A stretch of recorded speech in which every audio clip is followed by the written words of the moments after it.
Samsung Galaxy A05s যেটা বর্তমান সময়ে ইন্টারন্যাশনাল মার্কেটে লঞ্চ করে দিয়েছে এবং ইন্ডিয়ান মার্কেটে লঞ্চ করে দিয়েছে এবং পাশাপাশি আর অল্প কিছুদিনের মধ্যে বাংলাদেশ মার্কেটে আপনারা এই ফোনটা অফিসিয়ালি পাবেন এবং যে ফোনটার প্রাইস কিন্তু খুবই মিনিমাল করে রাখা হবে এবং ইন্টারন্যাশনাল মার্কেট সহ ইন্ডিয়ান মার্কেটে এই ফোনটা কিন্তু মাত্র 15,000 রুপিতে পাওয়া যাচ্ছে।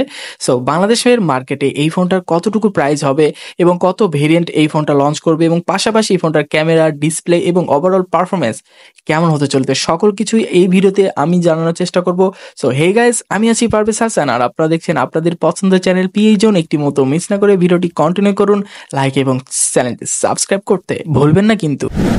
এই ফোনটা দেখতে কিন্তু খুবই চমৎকার এবং খুবই দারুণ একটা ডিজাইন আর এই ফোনটার কয়েকটি কালার রয়েছে, প্রত্যেকটা কালারই খুবই সুন্দর।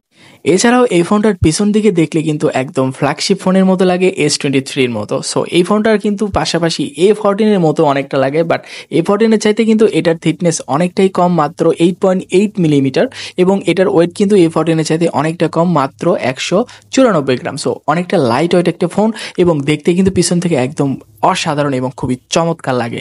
এছাড়াও এই ফোনটার ডিজাইনের সাথে ফ্রন্টে রয়েছে ইউজ অফ নজ ডিসপ্লে এবং এটাতে রয়েছে 90 হার্জের রিফ্রেশ রেট। মোটামুটি ডিসপ্লে নিয়ে আপনি সন্তুষ্ট থাকার কথা এবং পিছনের দিকে ট্রিপল ক্যামেরা সেটআপ সহ একটি একদম সাধারণ এবং সাদামাটা একটা ডিজাইন দেওয়া আছে এবং এটার বিল কোয়ালিটি টোটাল প্লাস্টিক এবং পিছনের প্লাস্টিক রয়েছে, মানে টোটালি প্লাস্টিক। তো সেই ক্ষেত্রে একটা কেস লাগিয়ে ইউজ করলে আমার মনে হয় সবচেয়ে সেফ ফিল হবে।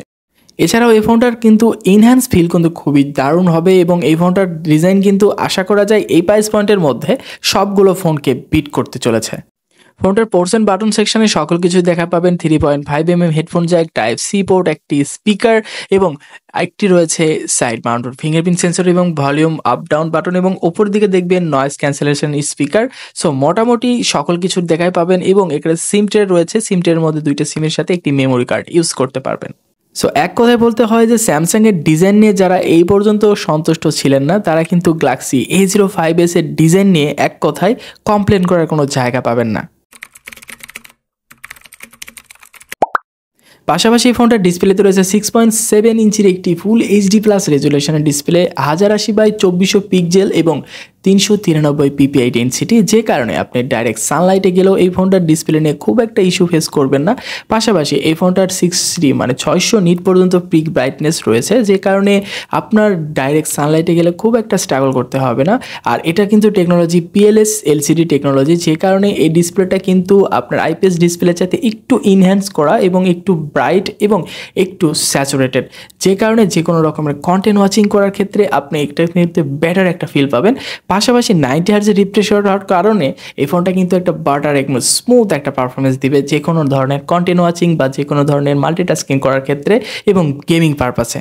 আর বরাবরই স্যামসাংয়ের প্যানেলগুলো কিন্তু একটু আলাদা ধরনের হয়ে থাকে এবং এইগুলো প্যানেলের কিন্তু একটু আলাদা ধরনের মজা, সেটা কিন্তু আমরা বরাবরই জেনেই থাকি। তো স্যামসাংয়ের ডিসপ্লে নিয়ে আশা করা যায় কারো কোনো কমপ্লেন থাকার কথা নয়। একটি জায়গায় কিন্তু কমপ্লেন থেকেই যায়, সেটা হচ্ছে ইউ শেপ নজ ডিসপ্লে।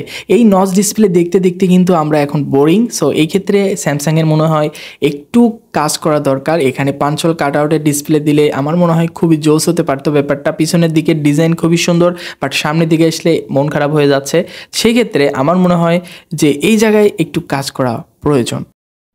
পাশাপাশি এই ফোনটার ডিসপ্লেতে কোনো রকম গর্নিক গোলেগাসের প্রোটেকশন আছে কিনা সেটাও আমরা জানতে পারিনি।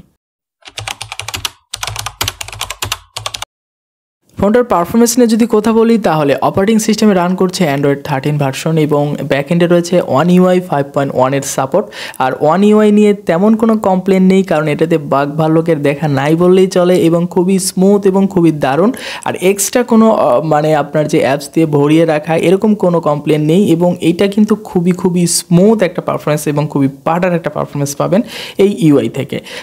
এই ফোনটার চিপসেট হিসেবে রয়েছে Qualcomm Snapdragon 680, যেটা একটা 4G প্রসেসর, 6 ন্যানোমিটার ফেব্রিকেশনের তৈরি।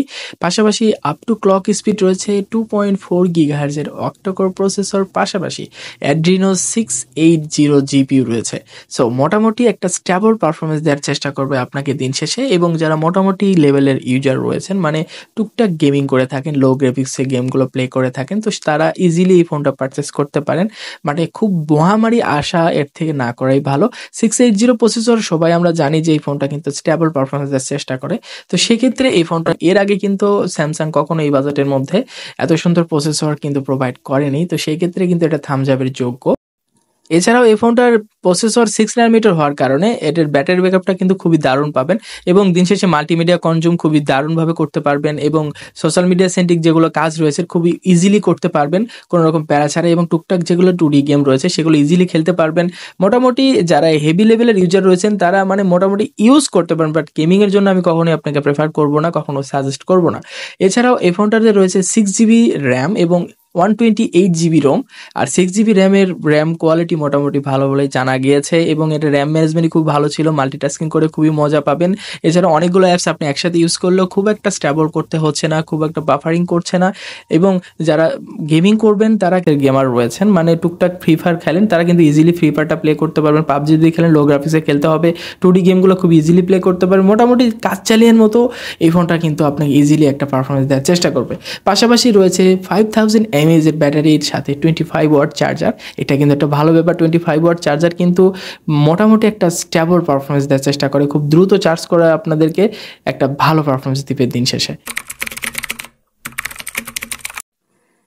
এই ফোনটার ক্যামেরা নিয়ে যদি কথা বলি তাহলে ট্রিপল ক্যামেরা সেটআপ পাবো পিছনের দিকে, যে ক্যামেরার মেইন রয়েছে 50 মেগাপিক্সেল, পাশাপাশি 2 মেগাপিক্সেলের একটা ডেপথ সেন্সর, 2 মেগাপিক্সেলের একটি ম্যাক্রো লেন্স এবং এই ফোনটার যদি আরেকটি ক্যামেরার দেওয়া যেত বাট মানে 2 মেগাপিক্সেল ম্যাক্রো লেন্সের বদলে যদি আমরা একটা আলট্রা ওয়াইড লেন্স দেখতে পারতাম তাহলে কিন্তু একদম কমপ্লেন করার জায়গা ছিল না। বাট এখানে আমি 2 মেগাপিক্সেল ম্যাক্রো লেন্সের সাথে আমার মনে হয় আলট্রা ওয়াইড লেন্সটা খুবই গুরুত্বপূর্ণ বহন করতো। তো এই ক্ষেত্রে যেহেতু একটা বাজেট ক্যাটাগরির ফোন, তো সেই ক্ষেত্রে ক্যামেরা নিয়ে আমার মনে হয় খুব একটা কমপ্লেন করার জায়গা নেই। আর মেইনলি যদি 50 মেগাপিক্সেল ক্যামেরার কথা বলি তাহলে এভারেজ কাতারে রয়েছে রেগুলার যে 50 মেগাপিক্সেল ক্যামেরা স্যামসাংয়ের রয়েছে তার মতোই একটা পিকচার কোয়ালিটি পাবেন। আর এটার আমরা যদি ডিটেলসে কথা বলতে চাই তাহলে আমাদের যখন হাতে ফিজিক্যালি ফোন আসবে তখন আপনাদেরকে এটা ডিটেলসে একটা রিভিউ দেওয়ার চেষ্টা করব এটার ক্যামেরা পারফরমেন্স নিয়ে। এছাড়াও ভিডিও রেকর্ডিং এর ক্ষেত্রে যারা কন্টেন্ট ক্রিয়েট করে থাকেন তাদের জন্য কিন্তু একটা ভালো বিষয়। ফুল এইচডিতে ভিডিও রেকর্ডিং করতে পারবেন 1080-তে, বাট এখানে কিন্তু 30 fps এর সাথে 60 fps টা যোগ হয়েছে, এখানে ইআইএস বা ওআইএস এর কোনো যোগ নেই। তো সেই ক্ষেত্রে এটাতে আপনি ভিডিও রেকর্ডিং করার ক্ষেত্রে একটু শেকি আসতে পারে, একটু নড়াচড়া করলে আপনার শেকি ভিডিও হতে পারে, সেক্ষেত্রে একটু কেয়ারফুলি বা একটা স্টেবল একটা কিবোর্ড ইউজ করে আপনি ক্রিয়েট করতে পারেন। এছাড়া ফ্রন্ট ক্যামেরা রয়েছে 13 মেগাপিক্সেল, এটা কিন্তু একটা ভালো বিষয়। লো বাজেটের ফোনগুলোতে মিনিমাম দেখা যাচ্ছিল যে A04s এর কথা বলতে গেলে মাত্র 5 মেগাপিক্সেল ছিল, বাট এখানে কিন্তু এটা ইনহ্যান্স করেছে, মাত্র 13 মেগাপিক্সেল প্রাইমারি ক্যামেরা মানে ফ্রন্টে রয়েছে এবং 2.0 মানে অ্যাপারচার রয়েছে, এটা কিন্তু একটা ভালো বিষয় এবং ভিডিও রেকর্ডিং এটাও করতে পারবেন 1080-তে 30 fps এ, এখানে 60 fps সাপোর্ট করছে না। তো মোটামুটি ক্যামেরা নিয়ে কথা বলতে গেলে একটা এভারেজ কাতারে রাখতে হচ্ছে এই ফোনটার ক্যামেরা পারফরমেন্স। এইবার আসা যাক ফোনটার টোটাল একটা কথা বলি। সো এই ফোনটা আসলে কাদের জন্য? সো এই ফোনটা আসলে অ্যাকচুয়ালি যারা মানে লো বাজেটের ফোন খুঁজছেন স্যামসাং এর মধ্যেই, স্যামসাং এর অপারেটিং সিস্টেমটা খুবই পছন্দ করেন এবং লং লাস্টিং এর জন্য খুঁজছেন, তারা কিন্তু এই ফোনটা ইজিলি পারচেস করতে পারেন। যেহেতু এখনো অফিসিয়ালি বাংলাদেশ মার্কেটে আসেনি, অল্প কিছুদিনের মধ্যেই এই ফোনটা বাংলাদেশ মার্কেটে লঞ্চ করে দিবে, হয়তোবা ডিসেম্বরের শেষের দিকে হয়তোবা জানুয়ারির শুরুর দিকে আপনারা ফোনটা পেয়ে যাবেন। আর এই ফোনটা বাংলাদেশ মার্কেটে হয়তোবা 17, 18 বা 20-এর কাছাকাছি এই ফোনটার প্রাইস হতে পারে বাংলাদেশ মার্কেটে। আর এটার আরেকটা ছোট ভাই আসবে A05e অথবা A05। সো এই ফোনটার রিভিউ আমরা আমাদের চ্যানেলে রাখবো। সো সেক্ষেত্রে আমাদের চ্যানেলটি সাবস্ক্রাইব করে রাখতে পারেন এবং নিত্য নতুন এরকম আপগ্রেড এবং লেটেস্ট ভিডিও পেতে হলে আমাদের চ্যানেলটি সাবস্ক্রাইব করে রাখবেন ইনশাল্লাহ। সো দেখা হচ্ছে নতুন কোনো ভিডিওতে, সে পর্যন্ত ভালো থাকবেন, সুস্থ থাকবেন। আমি পারভেজ হাসান আজকে বিদায় নিচ্ছি আপনাদের সামনে। আল্লাহ হাফেজ।